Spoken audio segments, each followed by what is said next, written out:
Alléluia. Je vous salue dans le nom glorieux de notre Seigneur Jésus-Christ. Nous sommes dans la joie d'être là dans la présence de Dieu encore une fois ce dimanche, car c'est ici les lieux où Dieu répand sa bénédiction.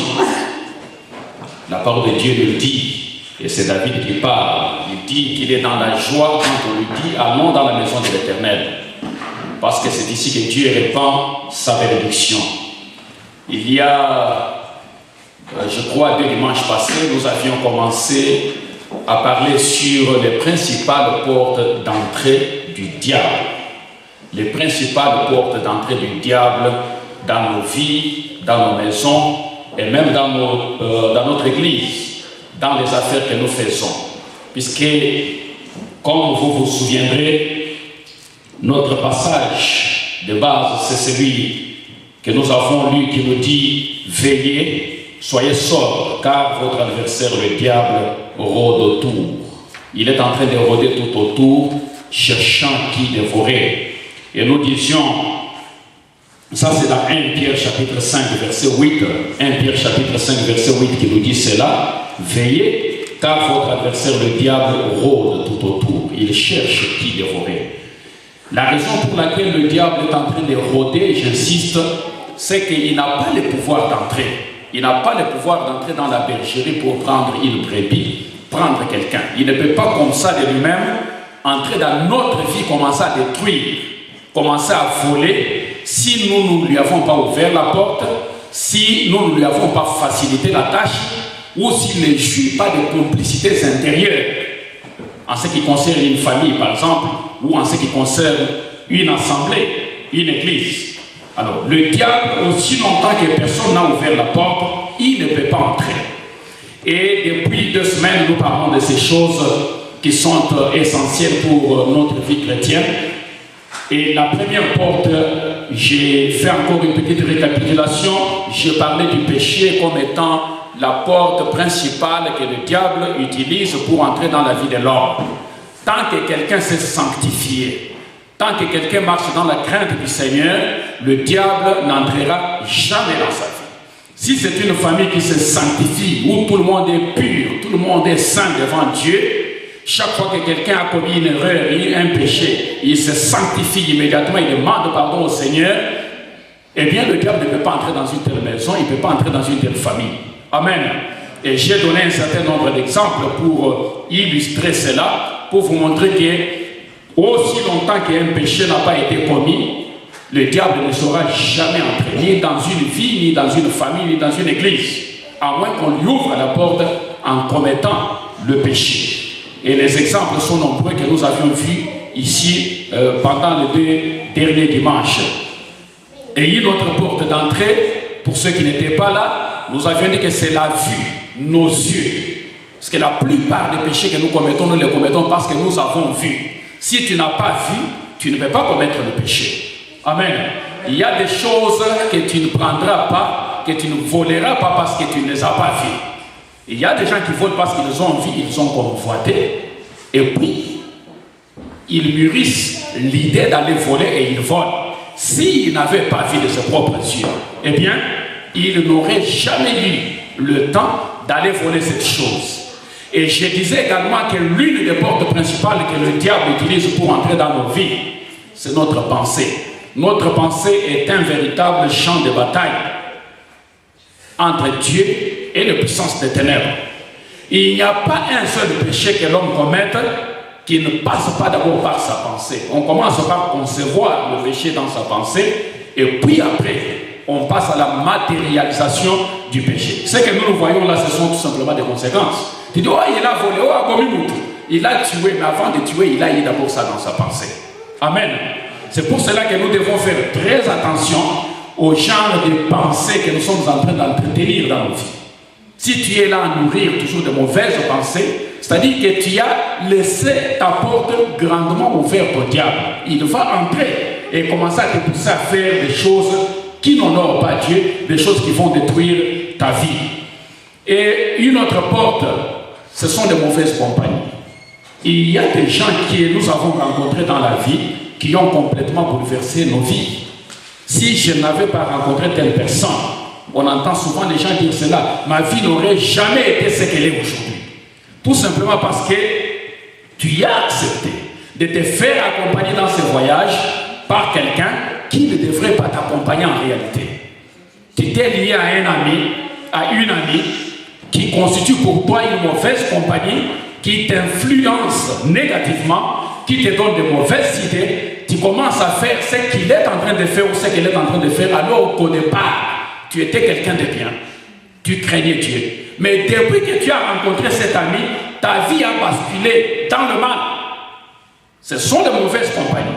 Si bien que chaque fois que le diable voudra te faire du mal, voudra entrer dans ta vie, il pourra facilement y entrer en passant par cet ami qui t'accompagne. Puisque tu l'appelles, comme on entend généralement dire, c'est mon ami intime. C'est mon meilleur ami, c'est ma meilleure amie.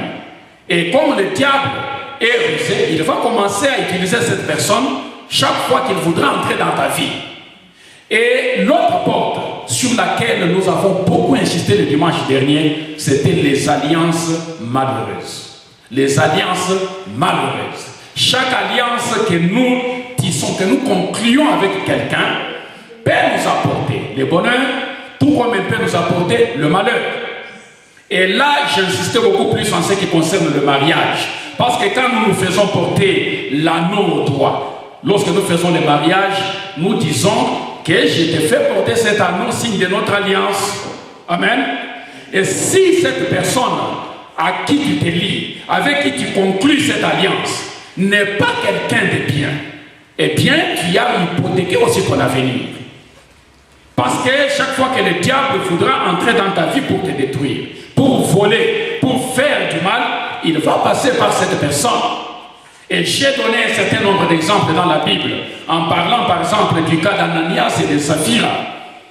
Ces couples qui au début de l'église, après la Pentecôte, est venu pour tenter le Saint-Esprit. C'est-à-dire que parmi les deux, il y a eu une personne qui a donné cette mauvaise idée de dire, nous avons vendu notre champ. Nous l'avons vendu à tel prix. Mais quand on va arriver devant les apôtres, il ne faut pas dire qu'on l'a vendu à tel prix. Il faut dire qu'on a vendu à autant. Amen. Une idée qui venait du diable, mais qui a transité par l'un des deux conjoints. Allons mentir aux apôtres. Et en arrivant, nous connaissons la suite dans les actes des apôtres, tous les deux ont été tués. Ils sont morts sur le champ pour avoir osé mentir au Saint-Esprit. C'est-à-dire que si tu te lis à quelqu'un, tu conclus une alliance avec un homme, une femme qui ne craint pas Dieu, qui n'est pas quelqu'un qui normalement devrait t'accompagner dans la vie, eh bien tu as conclu une alliance malheureuse, une alliance porte-malheur, une alliance qui va te faire souffrir toute ta vie. Si parmi les deux, il y avait quelqu'un qui craignait vraiment Dieu, et dans ce couple, on dirait que tous les deux étaient mauvais, parce qu'il n'y a pas eu quelqu'un qui a dit non. Ce que tu proposes là, c'est pas bien, on ne va pas les mentir à l'église. Mais combien de fois les gens mentent au Saint-Esprit dans nos églises? Et l'homme et la femme, tous les deux s'accordent. On va aller là-bas, mais si on demande, ne dis pas ça. Il ne faut pas dire que c'est comme ça, il faut dire ça. Tous les deux viennent mentir au Saint-Esprit dans l'église. Alors qu'au début de l'église primitive, le Saint-Esprit avait frappé très fort pour montrer aux gens que le mensonge n'est pas permis dans l'église. Et j'ai donné un autre cas, c'était celui d'Akab, du roi Akab. La Bible dit qu'Akab était effectivement un homme mauvais. Il était mauvais. Mais j'ai aimé les commentaires où le passage qui dit, comme si cela était peu de choses à ses yeux, il alla se lier et il allait épouser Jézabel. Et plus tard, la Bible dit qu'il n'y a personne qui a péché en Israël comme le roi Akab. Et sa femme, Jézabel, l'y incitait. C'était sa femme qui l'encourageait à faire le mal. C'était sa femme qui l'encourageait à faire le mal. Une femme porte malheur. Ça, c'est une alliance qui apporte le malheur. Mais il y en a d'autres qui ont conclu des alliances qui leur ont apporté du bonheur dans la vie. Parce que la Bible dit qui trouve une femme trouve le bonheur. Et j'extrapolerai en disant aussi qui trouve un homme trouve le bonheur. Parce que si tu confies ton destin à un homme qui n'est pas un homme de Dieu, qui ne craint pas Dieu, qui ne respecte pas la parole de Dieu, tu as en quelque sorte hypothéqué ton avenir.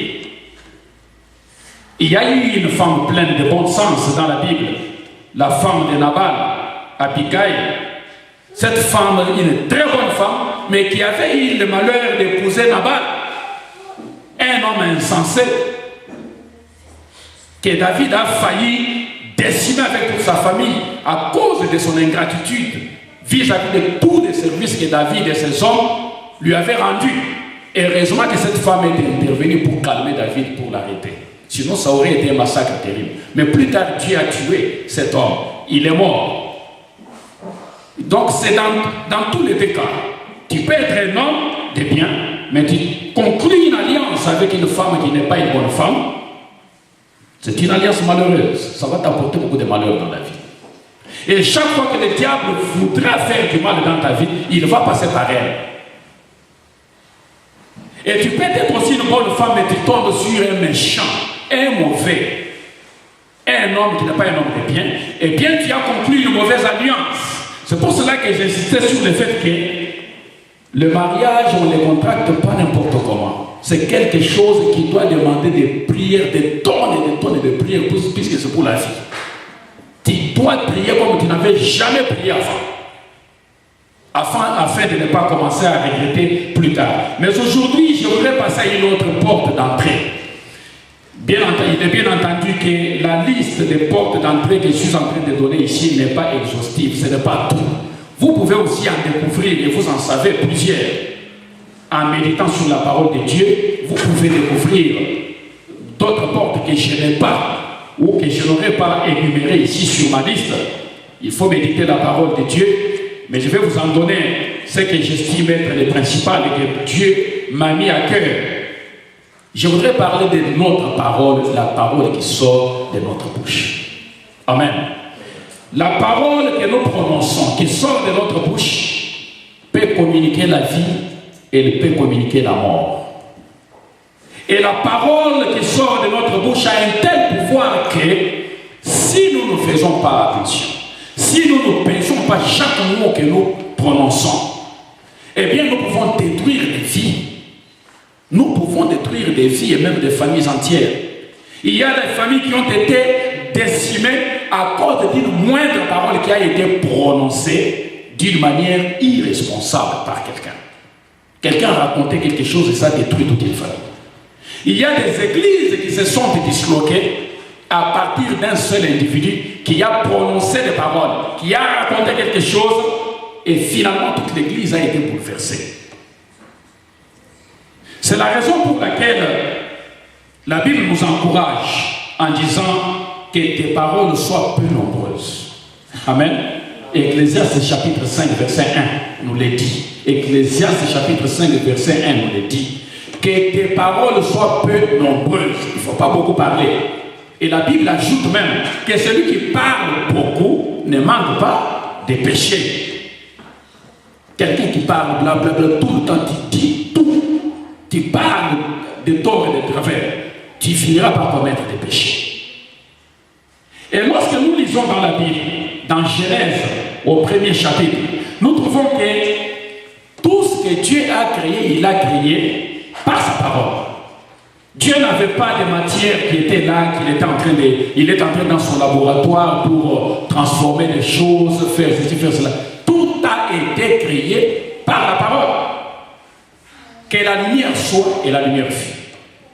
Que les eaux se séparent, les eaux se sont séparées. Qu'il y ait la terre ferme, il y ait la terre ferme.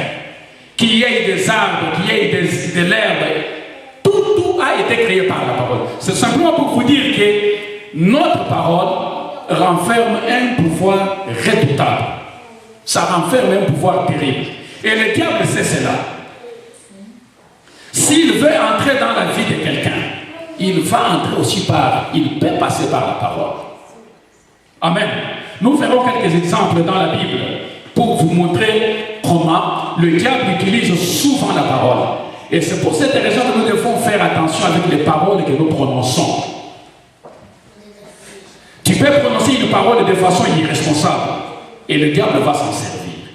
Et le diable sait, s'il trouve que ça c'est un client, c'est quelqu'un qu'il peut utiliser facilement, qu'il y a souvent une parole facile, il dit des choses, il réfléchit.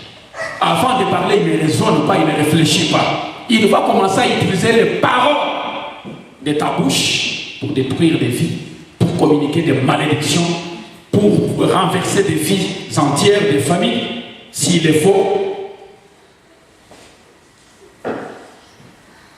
Et l'homme doit être conscient de cette réalité, et nous, enfants de Dieu, nous devons être conscients de cette réalité. Vous avez souvent entendu des gens dire, on lui dit, mais quelle garantie j'ai que tu vas faire ce que tu as promis? Il dit, tiens ma parole.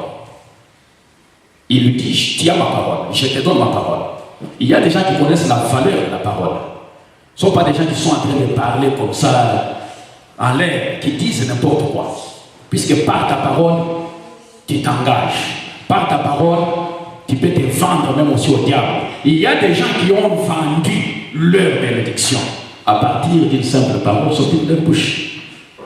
Le diable est entré, il a volé, il a détruit. Toi-même, tu t'es vendu. Amen. Le pouvoir de la parole est extraordinaire. J'aimerais passer à quelques exemples dans la Bible pour vous montrer comment ta parole ou la parole peut bâtir ou la parole peut détruire.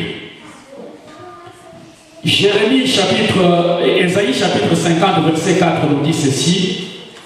Ésaïe chapitre 50 verset 4 nous dit ceci. Ésaïe 50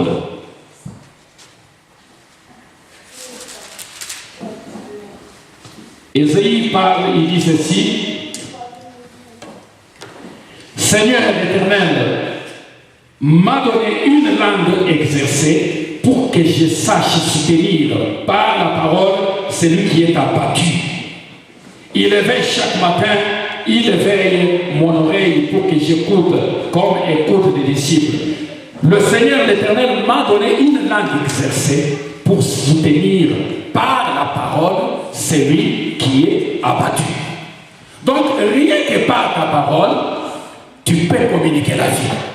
Tu peux rencontrer quelqu'un qui est totalement abattu, qui est découragé dans la vie, mais en lui parlant d'une manière correcte, d'une manière spirituelle, selon Dieu, tu communiques la vie. Là, la vie, c'est Jésus que tu communiques à cette personne.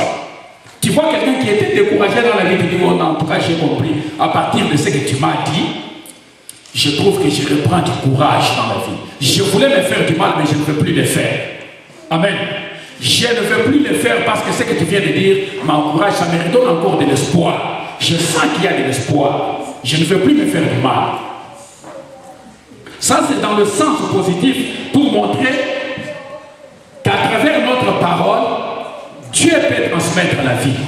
Mais si tu as une langue qui n'est pas exercée pour communiquer, pour soutenir celui qui est abattu, une mauvaise langue, une langue méchante, qui prononce toujours de mauvaises paroles vis-à-vis des gens, tu peux aussi communiquer la mort. Combien de fois on a entendu des gens dire que j'étais sorti, ma journée était bien, j'avais bien préparé ma journée, mais en sortant j'ai rencontré telle personne qui m'a raconté ceci, cela, et je me sens totalement déprimé. Il y a des gens qui sont des spécialistes, qui ont le ministère de la dépression. Tu les rencontres comme ça, il n'était pas toute ta journée écartée, complètement foutu.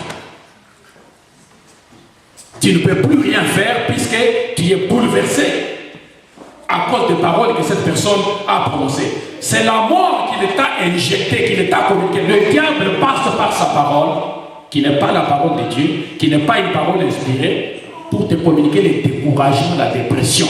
C'est pour cette raison que vous devez faire attention aux paroles que vous écoutez. Faites attention, si vous sentez que vous avez des problèmes, vous êtes en difficulté. Ce n'est pas quelqu'un qui est déprimé ou qui est négatif que vous devez fréquenter pour qu'il puisse vous enfoncer. Essayez de trouver des gens qui peuvent vous donner de l'espoir, de l'espérance, qui peuvent vous encourager dans la vie, qui peuvent vous faire remonter du fond de la Bible où vous vous trouvez. Et dans le cas d'Ésaïe, il reconnaît qu'effectivement Dieu lui avait donné une langue exercée pour communiquer la vie. Chaque fois que quelqu'un était mort intérieurement, lui pouvait communiquer la vie, puisque Dieu est dans sa parole. Ça dépend de quelle parole maintenant tu prononces.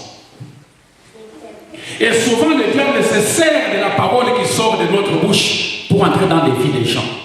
Et nous verrons aussi qu'il utilise aussi les paroles que nous-mêmes nous prononçons pour entrer dans nos propres vies.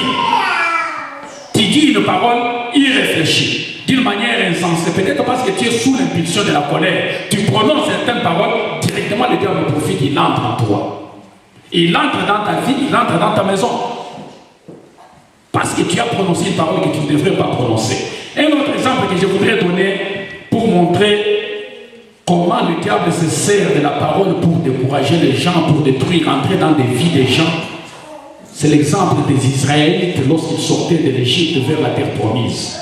Nous pouvons lire Nombre chapitre 13, de 31 à 33 d'abord, et puis 14, de 1 à 4. Nombre. Nous sommes dans le livre des Nombres, au chapitre 13e. Nombre chapitre 13.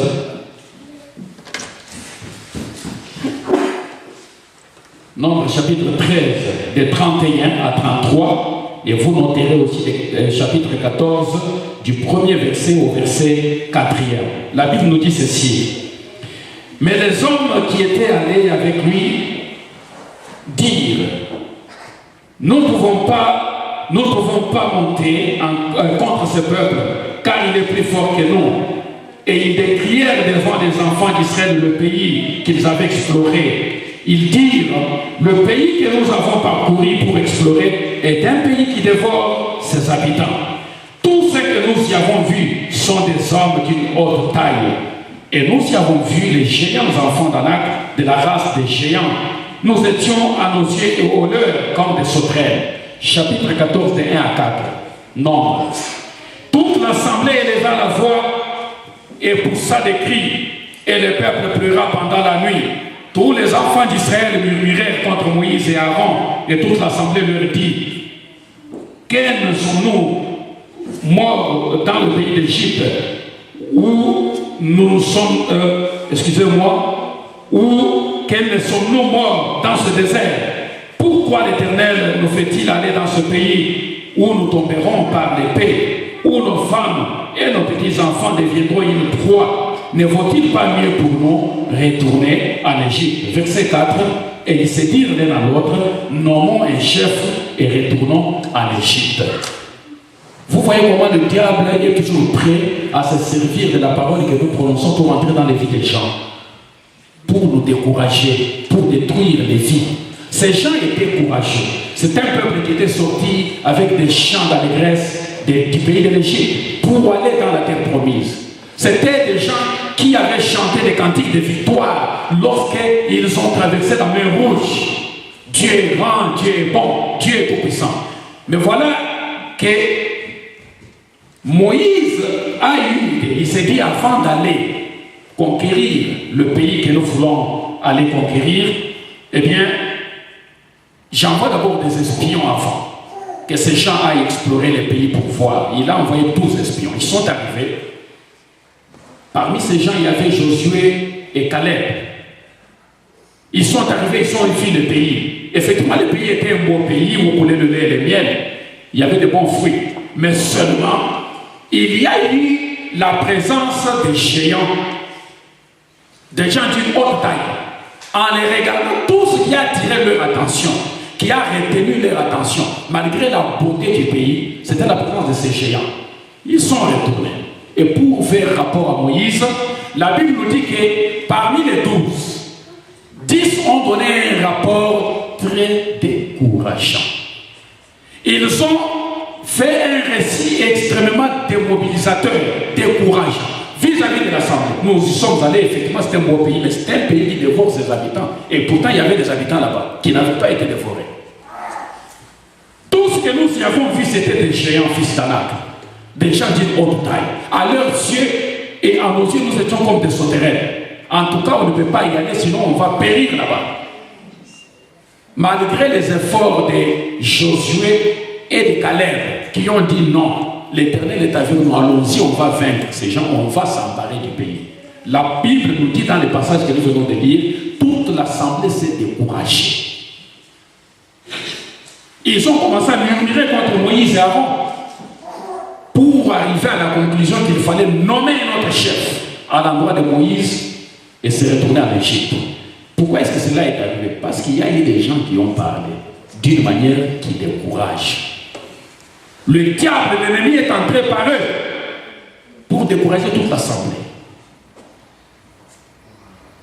Et plus loin, la Bible nous dit que la colère de Dieu s'enflamma. Ces gens qui avaient été rebelles furent tués.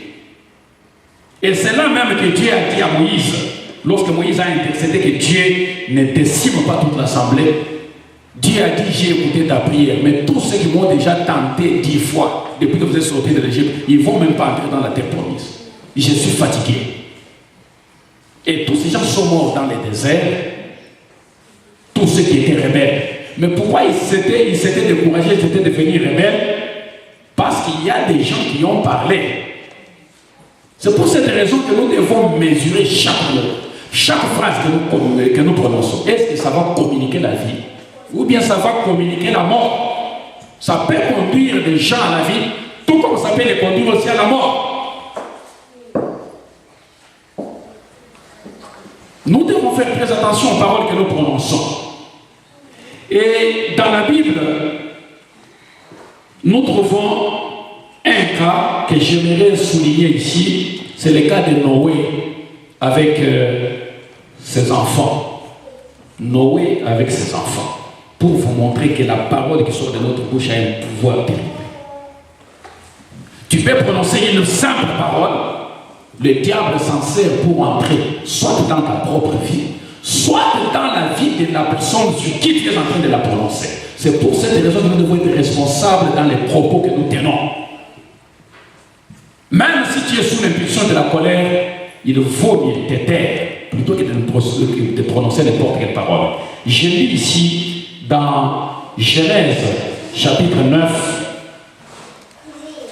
Genèse chapitre 9 pour voir ce qui est arrivé dans cette famille. Genèse chapitre 9. Nous pouvons ouvrir nos Bibles dans Genèse chapitre 9. Celui qui n'a pas de Bible, qu'il voie l'évangéliste à la fin. Nous avons l'argent pour acheter beaucoup de choses, mais nous n'avons pas l'argent pour acheter des Bibles. Amen. Ça, c'est honteux pour les chrétiens. Si vous n'avez pas une Bible, vous donnez votre nom là-bas, nous allons chercher comment vous aider. Noé, l'histoire de Noé, c'est dans Genèse chapitre 9. Noé chapitre 9, à partir du verset 21. Nous lisons ceci. Noé commença à cultiver la terre et planta de la vigne. Il but du vin, s'enivra et se découvrit au milieu de sa tente. Cham, père de Canaan, vit la nudité de son père et il le rapporta dehors à ses 2 frères. Alors Sem et Japheth prirent le manteau et mirent sur leurs épaules, marchèrent à reculons et couvrirent la nudité de leur père. Comme leur visage était détourné, ils ne virent point la nudité de leur père. Lorsque Noé se réveilla de son vin, il apprit ce que lui avait fait son fils cadet. Et il dit, maudit soit Canaan, qu'il soit l'esclave des esclaves de ses frères. Il dit encore, béni soit l'Éternel, Dieu de Sem, et que Canaan soit leur esclave, que Dieu étende les possessions de Japheth, qu'il habite dans les tentes de Sem, et que Canaan soit leur esclave. Amen. On peut s'arrêter là-bas. Noé avait bu ces jours-là, après être sorti de l'arche, après le déluge. La Bible nous dit qu'il s'est enivré, il est allé se coucher dans sa tente, il s'est découvert. Pauvre Canaan est entré, ce n'était pas de sa faute. Par surprise, il l'a trouvé dans cet état, sans vêtements. Il dormait. Et quand il est sorti, il a raconté à ses 2 autres frères, Sem et Japheth. Et ils ont pris un manteau qu'ils ont déposé sur leurs épaules et en marchant en reculant, ils l'ont couvert.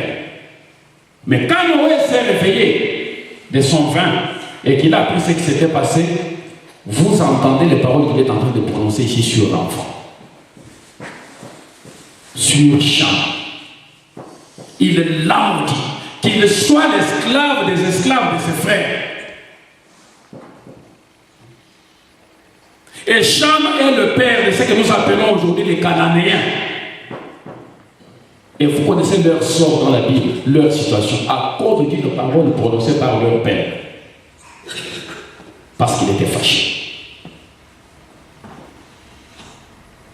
Le diable se sert très facilement de nos paroles. Soyons conscients du fait que, autour de nous, il n'y a pas que des anges. Il y a aussi des démons, des mauvais esprits qui sont en train de circuler. Tu peux prononcer une parole, toi tu crois que tu l'as juste prononcée, mais il y a un esprit méchant qui peut récupérer cette parole et agir. Parce que c'est sorti de ta bouche. Et après, quand il y a des conséquences, tu commences à t'étonner, mais ça c'est venu d'où? Tu as oublié que toi-même, par ta bouche, par la parole qui était sortie de ta bouche, tu avais ouvert une porte au diable. Et il est entré par la parole de ta bouche. Voici comment Noé hypothèque l'avenir de son fils Cham et de toute sa descendance à cause de la colère.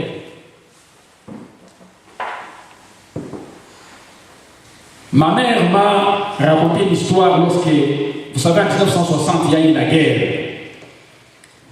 Cette guerre, je ne sais pas, entre les Balouba et les Loulou à Kananga. Il y avait cette guerre qui était fabriquée de toutes pièces.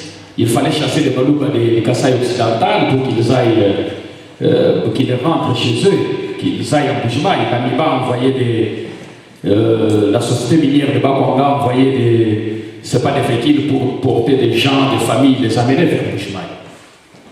Et ma mère me raconte une histoire, elle dit qu'elle n'avait jamais vu rien de pareil. Il y avait des gens qui, en montant, ils montent sur un camion, et puis il dit à quelqu'un qui est en bas, s'il te plaît, rien que par la parole qu'il a prononcée là, attrape-moi un peu cet enfant. L'enfant est parti. Il y avait une sorcellerie telle que la parole seulement qui était prononcée, attrape